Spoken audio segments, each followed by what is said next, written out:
Hello everyone, welcome back to my channel Abhishek Kiwani. Thank you so much मेरे channel पे time देने के लिए और हमेशा मेरे वीडियोस को देखने के लिए। जितने भी लोग देखते हैं, लाइक कमेंट्स शेयर करते हैं, उसके लिए थैंक यू सो मच। आज पर्टिकुलरली मैं किसी ब्लॉग के लिए ये वीडियो शूट नहीं कर रहा हूँ।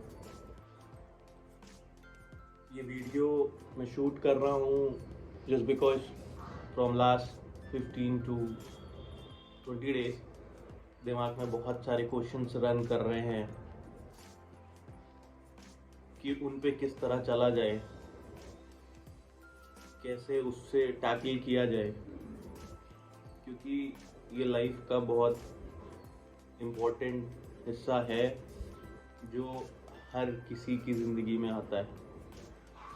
कभी किसी की ज़िंदगी में देर में आता है, कभी किसी की ज़िंदगी में थोड़ा जल्दी आ जाता है, कभी किसी की ज़िंदगी में एक पर्टिकुलर टाइम पे आता है। जैसे कि कभी न्यूबॉर्न बेबी पैदा होता है और जब वो बड़ा होता है, लोग कहते हैं कि उसका टेक केयर करना, उसको बड़ा करना एक बहुत ही ज़्यादा डिफ़िकल्ट टास्क होता है जो पेरेंट्स निभाते हैं। रातों रातों की नींद अपनी इन्वेस्ट करते हैं उस चीज़ के ऊपर, क्योंकि उनको पता होता है कि हमारा बच्चा है और भविष्य में हमारा साथ देगा और इस परिवार को आगे बढ़ाएगा। उसी तरह जब छोटे से हम बड़े होते हैं तो एक स्टेज पे पहुंचने के बाद, जब हम अपने ओल्ड स्टेज में पहुंचते हैं, तो हम बुढ़ापे से फिर बचपने पे जाने लगते हैं। बुढ़ापे से बचपने का जाने का मतलब ये है कि जो सेंस ऑफ मैच्योरिटी, जो विज़न होता है हमारा लाइफ का, वो ख़त्म हो चुका होता है।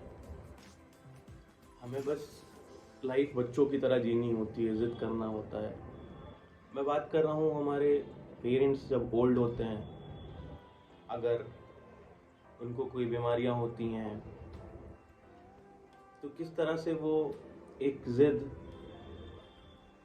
एक अपनी चाहत और उन चीज़ों के पीछे भागने लगते हैं। और तब टेस्ट होता है हमारा, जिस तरह हमारे पेरेंट्स ने हमें बड़ा किया होता है, इतनी डिफ़िकल्टी से पढ़ाया होता है, अपने पैरों पे खड़ा किया होता है, तब टेस्ट होता है हमारा कि अब हम किस तरह से, हमारे पेरेंट्स अब ओल्ड हो रहे हैं, वीक पड़ रहे हैं फिजिकली, मेंटली, हर तरह से, तो हम किस तरह से इनकी सेवा करते हैं और उनकी लाइफ को इजी बनाते हैं। जैसे कि जब हम बचपन में अपने स्कूल से कॉलेज और सारी फेज में पहुंचते हैं, तो चाहे वो इमोशनली हो, चाहे वो फाइनेंशियली हो, हमारे पेरेंट्स हमारा स्टैंड लेते हैं और हमारी लाइफ को, ये कॉम्पिटिटिव लाइफ को थोड़ा इजी बनाते हैं। बाकी मेहनत तो हमें करनी होती है, लेकिन जिस हिसाब से हम बाहरी दुनिया से भी फाइट कर रहे होते हैं, कभी कभी हम अकेले भी पड़ जाते हैं कि हम ये सारी चीज़ें कर पाएंगे या नहीं कर पाएंगे। इन सिनेरियोस में हमें क्या करना चाहिए? मतलब बहुत ही ज़्यादा टफ सिचुएशंस हो, लेट्स सपोज आपके माँ पापा दोनों ऐसे सिचुएशंस में हों कि वो अब अपनी एज से बचपने की तरफ निकल रहे हो कि नहीं, अब मुझे ऐसे करना है, मुझे ऐसे ही रहना है, चाहे कुछ भी हो। मतलब वो अच्छा हो बुरा हो, वो उनकी सोचने की क्षमता उस स्टेज पे ख़त्म हो चुकी होती है। और जब आती है हमारे ऊपर वो बात, हम ऑलरेडी इस घूमती हुई सर्किल में फाइट कर रहे होते हैं, उस रैट रेस में दौड़ रहे होते हैं कि अपना एक प्लेस कैसे बना के रखें, एक सोसाइटियल रिस्पेक्ट कैसे बना के रखें, एक अपना फाइनेंशियल स्टेटस कैसे बना के रखें। और उसके साथ साथ मेंटली जब अपने पेरेंट्स को ओल्ड होते देखते हो, कभी कभी हम अपनी नाराज़गी भी व्यक्त करते हैं उनके ऊपर, गुस्सा करते हैं कि जैसे वो हमारे ऊपर बर्डन हो गए हैं। इस सिनेरियोस में हमें क्या करना चाहिए? क्योंकि ये चीज़ हर किसी की लाइफ में ये चीज़ आएगी, जिसने भी इस धरती पर जन्म लिया है। उसके पेरेंट्स भी कभी ओल्ड होंगे, चीज़ें बदलेंगी, आपके ऊपर रिस्पॉन्सिबिलिटीज़ आएंगी आपके पेरेंट्स की। तो पिछले 15-20 दिनों में मैंने इस चीज़ पे बहुत सोचा, because I was also so much frustrated कि कैसे क्या सॉर्ट आउट मैं करूँगा, चीज़ों को कैसे बेहतर बनाऊँगा, अपने ऊपर कैसे काम करूँगा, वो टाइम कैसे निकालूँगा। तो मुझे ये समझ में आया कि जो चीज़ हमारे बस की है, जो चीज़ हम कर सकते हैं, उसको हमें अपने 100% एफर्ट से करना चाहिए। और जो चीज़ हमारे बस की नहीं है, उसको टाइम के लिए छोड़ ही देना चाहिए। क्योंकि जो चीज़ हमारे बस की नहीं है ना, और हम कर नहीं पा रहे हैं, उस पर फ्रस्ट्रेट हो रहे हैं ना, उससे हम अपनी मेंटल स्टेबिलिटी खोते हैं, हमारे समझने की क्षमता भी कम होती है कि उस चीज़ को कैसे सॉर्ट आउट करेंगे, कैसे निकलेंगे उन उलझनों से। बट जैसे हमारे पेरेंट्स ने अपनी एक एज, मतलब एक जो पार्ट होता है लाइफ का, वो हमें बड़ा करने में, हमें अच्छा इंसान बनाने में, हमें एक अपने पैरों पे खड़ा होने में जो मदद की, मैं ये नहीं बोलूँगा कि अगर उन्होंने किया तो ही हमें करना होगा। जस्ट बीइंग अ ह्यूमन, हमारी ये रिस्पॉन्सिबिलिटी है कि हम अपने पेरेंट्स की हर तरह से केयर करें और अपने एफर्ट्स पूरी तरह से दें। लेकिन मैं पर्सनली ऐसा फील करता हूँ कि लाइफ में जब आप फाइट कर रहे होते हो ना, एक स्टेज पे होते हो और ये सारी चीज़ें आती हैं, तो आप बहुत कुछ सोचते हो, बहुत सारे क्वेश्चंस आपके दिमाग में रन करते हैं। कभी कभी वो टाइम से पहले चीज़ें होती हैं तो बहुत कुछ दिमाग में रन करता है।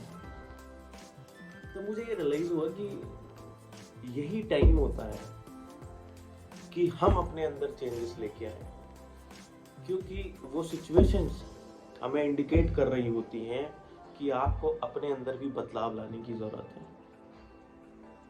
हमें कुछ ऐसा करने की कोशिश करनी चाहिए कि जिस फेज़ में हम हैं, चाहे वो फाइनेंशियली हो, चाहे वो फिजिकली हो, चाहे वो किसी भी स्टेज में हो, उसको बेटर भी बनाया जाए कि हमारे पेरेंट्स के रास्ते, उनकी लाइफ जो भी आगे है फ्यूचर में, वो और बेटर बन सके, और हम उसके साथ साथ अपनी लाइफ को भी इन्हेंस करें। और सारी चीज़ों में जब चीज़ें उलझी हों तो उनको उस पल के लिए हमें छोड़ देना चाहिए।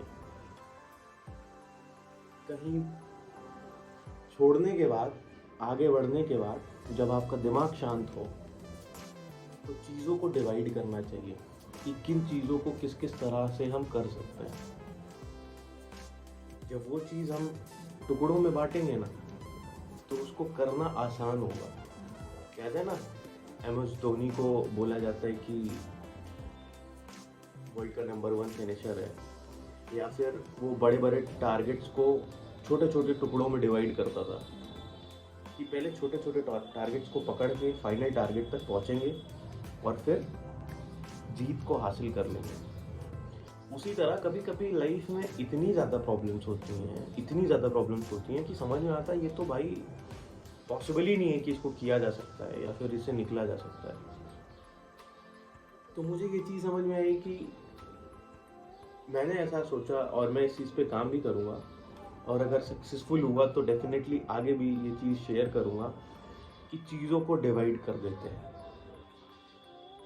वो चीज़ प्रायोरिटी वाइज डिवाइड कर देते हैं, जो चीज़ सबसे ज़्यादा ज़रूरी है उस चीज़ पे पहले फोकस करते हैं। जो प्रॉब्लम्स हमारी छोटी हैं, जिनको इग्नोर किया जा सकता है उस टाइम के लिए, जब तक वो इग्नोरेबल हों तो हम इनको इग्नोर कर सकते हैं और धीरे धीरे उस चीज़ को रिजॉल्व कर सकते हैं। बाकी कहना यही है कि अपनों का, चाहे वो पेरेंट्स हो, अपने भाई बहन हो, या कोई भी हो, अपने घर के जो भी हो, कोशिश करें कि उनको अवेयर कराएं कि अपनी लाइफ को कैसे बेटर बना सकते हैं और अपने ऊपर कैसे काम कर सकते हैं। फ्रस्ट्रेट होने से, परेशान होने से कभी भी किसी चीज़ का सॉल्यूशन निकलता नहीं है। तो ये वीडियो बेसिकली इसी चीज़ के लिए था कि चाहे जितनी भी प्रॉब्लम्स आएँ, परेशान नहीं होना है, घबराना नहीं है। खासकर मुझे लगता है वो मिडिल क्लास लोग जिनकी लाइफ में रिस्पॉन्सिबिलिटीज़ जो होती है ना, वो एक सबसे बड़ा अहम रोल प्ले करती है, क्योंकि उनको अपनी फाइनेंशियल स्टेबिलिटी भी बनानी पड़ती है उसके साथ साथ, और उन रिस्पॉन्सिबिलिटीज़ को भी पूरा करना पड़ता है। वो एक बहुत ही टफ फेज़ होता है। वो हर एक इंसान उस चीज़ को रिलेट कर पाएगा जो एक मिडिल क्लास सोसाइटी में जी रहा है, कि वो चीज़ कितनी टफ होती है। और दिमाग को बिल्कुल स्थिर रखना और उस चीज़ पे चलते रहना कितना ज़रूरी है। तो गाइस, आई होप आपके घर में सब लोग अच्छे होंगे, मस्त होंगे, और भगवान करे कि वो हमेशा स्वस्थ रहें। और जिनके घर में ये दिक्कतें हैं, उनके लिए मेरा थोड़ा सा थॉट प्रोसेस है कि उस चीज़ को टैकल हम कैसे कर सकते हैं। और कहते हैं ना, वक्त तो गुज़रता ही है, तो बुरा वक्त भी गुज़रेगा और अच्छा वक्त भी आएगा। तो खुश रहिए, प्रॉब्लम से लड़ने के लिए प्रिपेयर रहिए। बाकी मिलते हैं आगे, कि देखते हैं कि ये चीज़ मेरी लाइफ में कितनी बेटर तरह से काम कर सकती है। जय श्री राम।